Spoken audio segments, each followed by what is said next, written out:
Hi everyone, this is Sharon Goulet from digitalnomadwannabe.com coming live from Melbourne, where I'm having to sit super awkwardly because of my broken leg, so forgive me. But I'm still excited to be here with you to talk about why sales funnels can transform your business and how to get started. Now, you can ask questions at any time. Just let me know in the comments or just say hello. It's always nice to know that someone's actually there listening to me and I'm not just talking to myself. Now, new on the blog last week was the post, What is a sales funnel? The sales funnel explained with 3 simple steps that goes over some of this and is a good starting resource and complements well what I'm talking about today. Now, as I've said a few times recently, creating and selling your own products is really the best way you can help your audience. You can do so much more with a product than a blog post. Plus, people are just more committed when they spend money, so they're more likely to take positive action and see results from whatever it is you're trying to help them with. But selling products can definitely be tough unless you have a sales funnel. These really are an essential ingredient to selling a product. And that's because most people don't buy something the first time they see it. Now, how often have you bought a blogging product the first time you saw it, or a lot of things in general in life? I think it's really easy to get into the mindset that I would call a really lazy mindset, because it doesn't really make sense when you think it through. And I have certainly fallen into this mindset in the past of thinking that my product's so good, and if people will know that somehow psychically, just because I say it is, and that they will just buy it if they want it. And if they don't want it, then sending them emails won't help. I'll just annoy them. They'll think I'm sleazy. They'll know whether or not they want it the first time, and they'll buy it if it's the right fit for them. Now, this just isn't how people work. I mean, how often do you just buy a blogging product the first time it's mentioned? I'm guessing not very often, or even just other things. I just think at the moment, one of my favorite brands for clothing, not just one of, my favorite brand, everything I buy is from them, is having a sale. And they had to send me a few emails before last night. I finally clicked on one and I went and bought some stuff. Even though I'd been wanting some new things and I'd been waiting for them to have a sale, it still took a few emails before I did that. So they really do work because they keep reminding people, and that really is necessary. But beyond that, they also give you a chance to really show people the benefits of your products. And it could be the same with affiliate offers as well, everything I'm saying here. You get to remove those doubts that people have. You get to show why the product is great. And if it is something you've created yourself, you also get to show them why you're the authority and you're the person to sell it to them. Because when you create your own products, you're not just selling the product and its benefits, but why you're the person to sell it to them. So that's really important too. So what exactly is a sales funnel? Well, it's called a funnel because you can imagine it as being like a funnel shape, like an upside down cone. And what's happening is you're putting everyone who comes to your site at the top are going in. You could even consider your blog content, that first layer at the top. And then you're funneling out people who aren't right for your product until you hit the bottom. And those people coming out there, they're your customers. They're those ideal people to buy your product. Now, during the funnel experience, you're engaging people, you're helping them, and you're showing people how your products can help them. Okay, so it's really important. You're giving people an overall experience. And it doesn't mean everything in the funnel is about your product either. You can do things completely, somewhat, I should say, unrelated to your product, while you're letting people to get to know you, Like I've got a welcome sequence that the majority of people go through before they hear anything about my products, which is just really showing them how I'm an authority and how I can help them. By actually helping them, by making it about them, So it doesn't necessarily mean you're selling when you're in a sales funnel. Now, sales funnels can get a bad rap. People can say they're sleazy. When I say people, it's really other bloggers. It's not generally people who you're actually writing them for. I think bloggers can get in their own heads a bit. But, they're only sleazy or whatever else negative you want to say if you make them that way. If you really focus on helping people, and remember that the best way that you can actually help people usually is by getting them to purchase your product. You've created this great quality product to help people. The best way you can help them is if they buy it and they take action with your product. So really approach your sales funnel with that energy. Okay, you're not annoying people, you're helping them. And the best way you can help them is with your product. You know, if you truly believe that, it'll come across. And that's definitely the energy I take with my products. You know, I know there's only so much I can help you with your SEO, for example, with giving you tips and tricks in a Facebook group and blog posts. Okay, they're only going to get you so far. Whereas I know if I get you in my detailed blog course that's, you know, cohesive and has everything from beginning to end and exactly how to do it, that you will see results and I can really help. So it's really easy for me to write my sales funnel when I approach it with that energy, okay? And the bits that can feel a bit funny, like sending a ton of emails, you know, I just remember, but, you know, they work. That gets people buying. And when they buy, I know they're going to get great results. Okay, I'm really going to help them. You just got to think about it that way.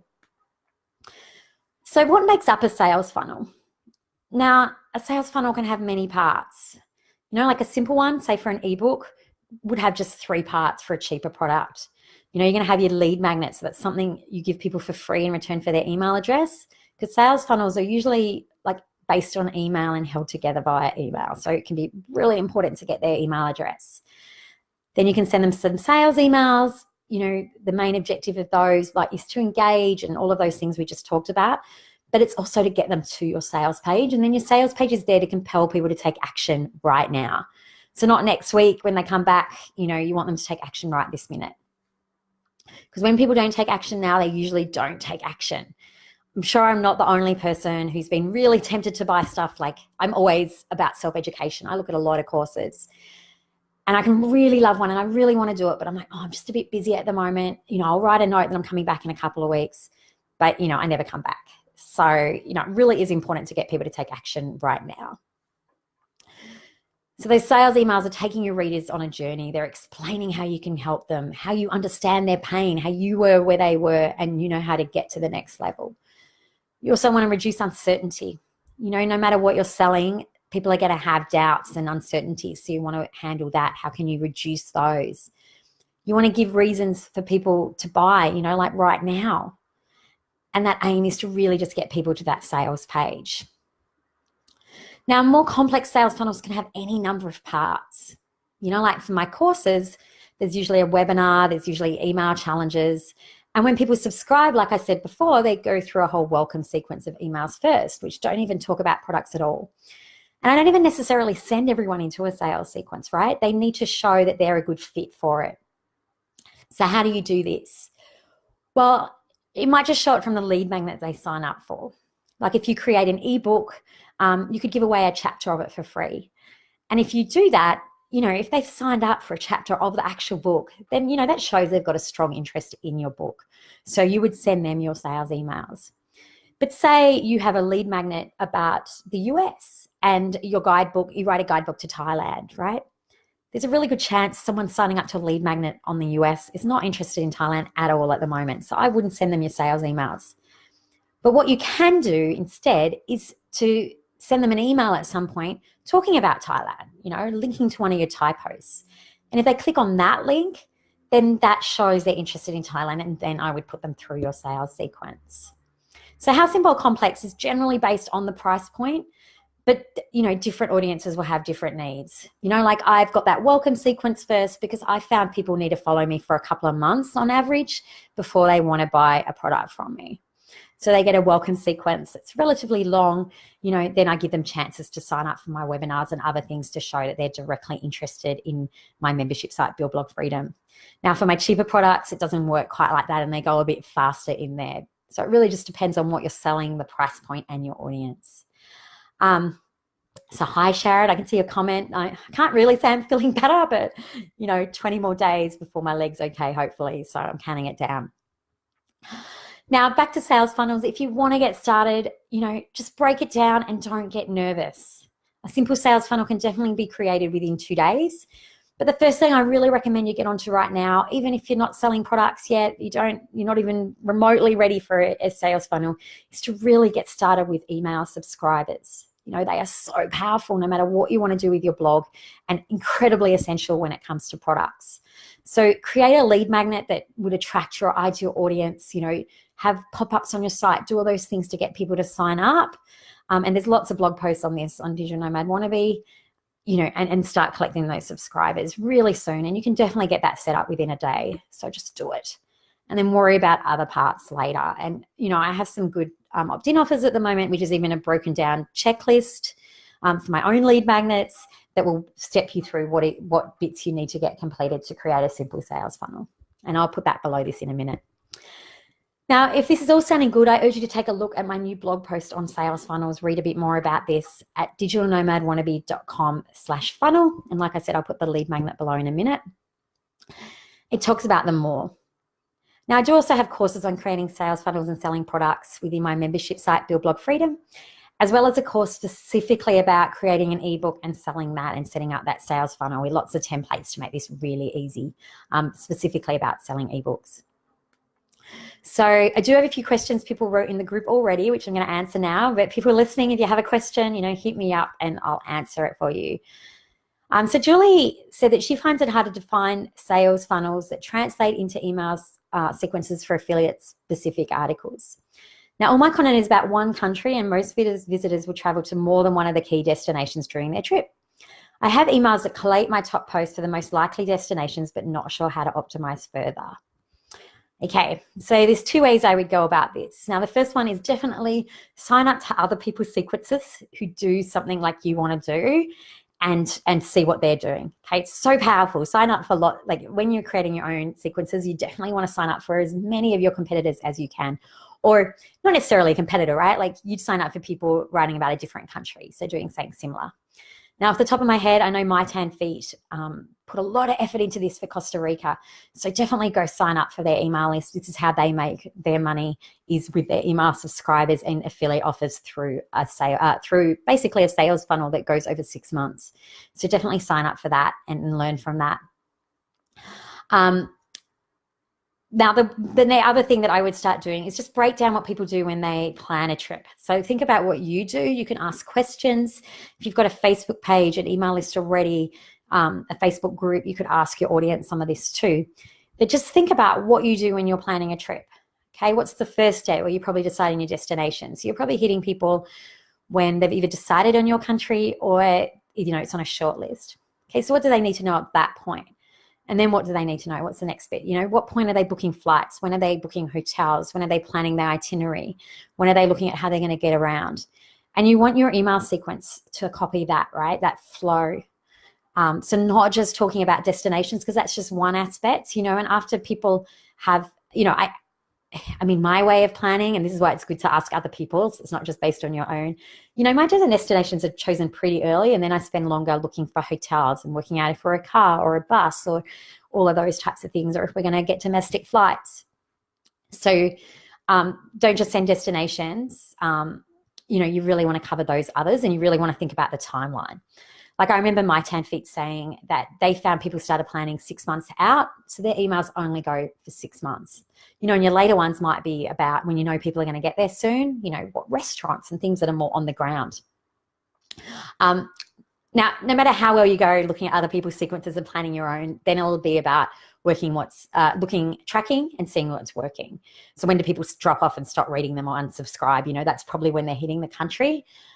So you would make your sequence up until that point and seeing which emails get the best results. Where do you get the most click-throughs? What are people most interested in? And refining it off that. Because I think when you've got a nice niche audience like this, it can just be so powerful using your email list. So I'd really think through all of this, and I hope that helps get you started. Sharon's saying that she's realizing with MailChimp, I'm super limited to even set up a free download that I don't want to put on the site for download. Yeah, MailChimp is really just the option when you're starting out and you just don't want to pay. I use MailChimp as much as I bloody hate MailChimp. I think it's really not user-friendly. I do use it for newer sites where I don't really want to pay because I've just started collecting and I'm not really doing anything with the emails. Once you're really looking at sales funnels and getting more complicated and having welcome sequences and all that, I think you really do need to upgrade. I was using GetResponse for a long time, and I found that was good until I got overly complicated. If you're just having a welcome and a sales funnel, like one of each or whatever, GetResponse can work fine. But once you get more complicated than that too, I really recommend ActiveCampaign, which was the best option that I could find. And I just love it. I still can't find anything that it can't do that I want to do. It takes things a lot further than ConvertKit, which is one that people talk about a lot. But I think really ConvertKit's just had a lot of big high-profile affiliates because ActiveCampaign offers a lot more and is a similar price point.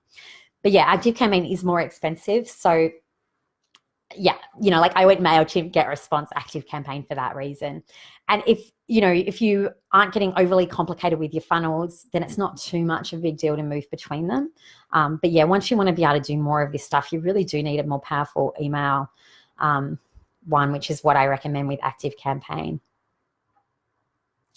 Sharon's just saying how she saw my recommendations in the ebook Launchpad, which she's loving, and it's helping a lot. I'm really glad it's helping. Yeah. So I do talk about in my courses about the different options as well, because I'm wary that, you can't always afford those better options at the beginning, but, you pay more money for a reason. Like everything, it's, you get what you pay for more or less. And MailChimp's it just makes you pull your hair out, even trying to do simple things. I just started another account the other day for a new site, and it made me want to pull my hair out. And it's like I've used it so many times now. How do I not know how to use it? It's just overly complicated. So Lisa asked about measuring each part of the funnel and tracking what part isn't working. Maybe I need a better understanding of Google Analytics. When people buy my ebook, I often don't know where they've come from, so I need to go look for them on my list. If they are not on my list, I'm in trouble. Yeah, so definitely you want to know what's happening. The best way to sell more products is to understand what's working well and what isn't working, like anything in blogging, right? Like the best way to do anything in blogging to improve is to understand how you're doing right now. I guess I'm surprised anyone gets more sales from people just coming to their site than their email list. So I should assume that you would see most in there, or otherwise I would question how you're using your email. So definitely most tracking that's useful is from your email marketing service, because you should be able to see exactly where they were when they bought it and how long they'd been on your list and what emails they got and which one they bought from, etc. And you can learn tons from that. Now, if they are just coming and buying, I should say on that though too, what's really annoying is a lot of people actually do buy products with a different email address. I think as soon as they're paying, they use a different email address than they might for email from email newsletters, so that can make it tricky too. But often if I just go look for their name, I find them with another email to see what happened. But yeah, back to the people who just buy. In Google Analytics, you can see where people are hitting from the page from. So it's possible to see where they came from before that, like whether they hit it straight off the bat, in which case you can look at where they came from. I'm trying to think off the top of my head if I remember what the terminology is to see that in there, but I don't think I do. But you can definitely go to things like, behavior, site content, find the URL for your sales page, and then look at secondary dimension, which is a little drop down above, and you get lots of options where you can see things. So I think from that you can see what page that they came from before. I think you can see where their source was, whether that, did they come from Google, did they come from Pinterest, Facebook, whatever, and try and get a bit of a better idea of where they've come from. But yeah, it's always going to be as tricky getting good stats when they're not on your email list, unfortunately. So that's the questions that I have sitting here. I can't see any more here, but of course you can always go in the DNW group and ask away your questions, and I'll get back to you as soon as I can. And just below this, I'm going to put a link to the post and a couple of my own lead magnets, which I'm sure will help you with your sales funnel. So good luck with sales funnels. I think they're really underutilized in blogging. So that just means there's heaps of opportunity for the rest of us.